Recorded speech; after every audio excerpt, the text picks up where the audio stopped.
Hey, good morning. Today you're working on lesson 13-6.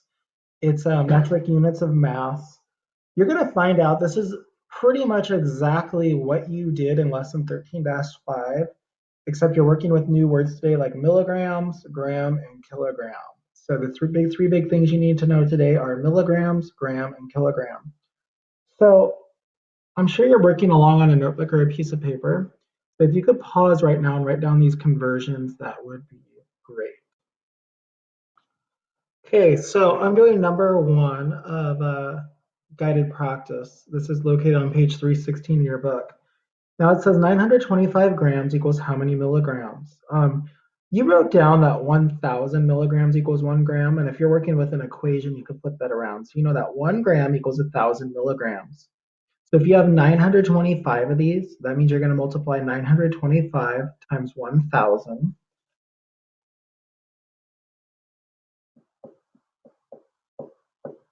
And that's going to give you an answer of 925,000 milligrams. So 925 times 1,000 equals 925,000 milligrams. That's number one of guided practice.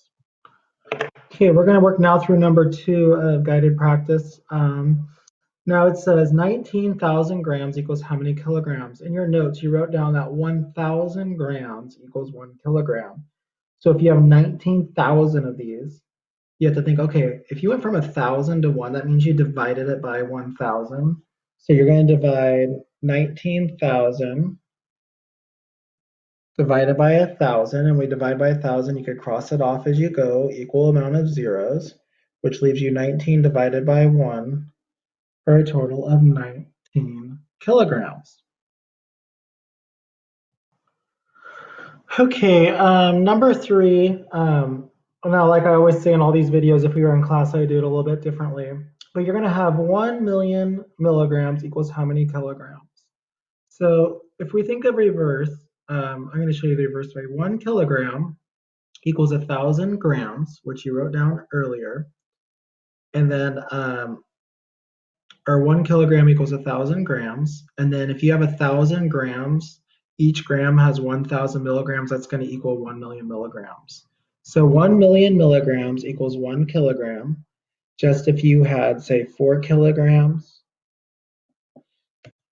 if you had 4 kilograms, that would equal 4 million milligrams. So kind of something you just need to remember in the back of your mind is 1 kilogram equals 1 million milligrams. Okay, so number 4 and 5 deal with inequalities, finding if something is greater than, less than, or equal to. So number 4, you have 7,000 milligrams being compared to 7,000 grams.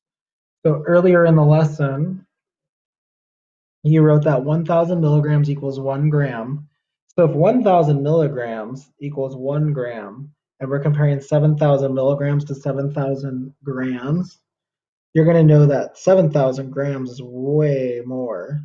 So you give that 2 dots, this 1 dot, and you connect it. So you read 7,000 milligrams is less than 7,000 grams. Super important to refer back to what we wrote at the start of the lesson. Now, number 5, we're comparing 100 kilograms to 10,000 grams. Now, we remembered that 10,000 grams equals 1 kilogram. So I might just want to figure out how many kilograms are in 10,000 grams. So I know that 1,000 grams equals 1 kilogram. So if I divide that up by 1,000, knowing that each one of those is going to equal a kilogram, crossing out my zeros. Once I do the work for that, I know that 10,000 grams is going to equal 10 kilograms. So now I have equal comparisons, 100 kilograms to 10 kilograms.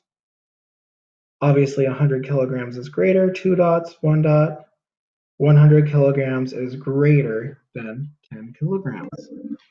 So good luck on lesson 13-6. You have some problem solving. Work through what's important to know, and hopefully this video helped you out some. All right, I'll be back tomorrow with lesson 13.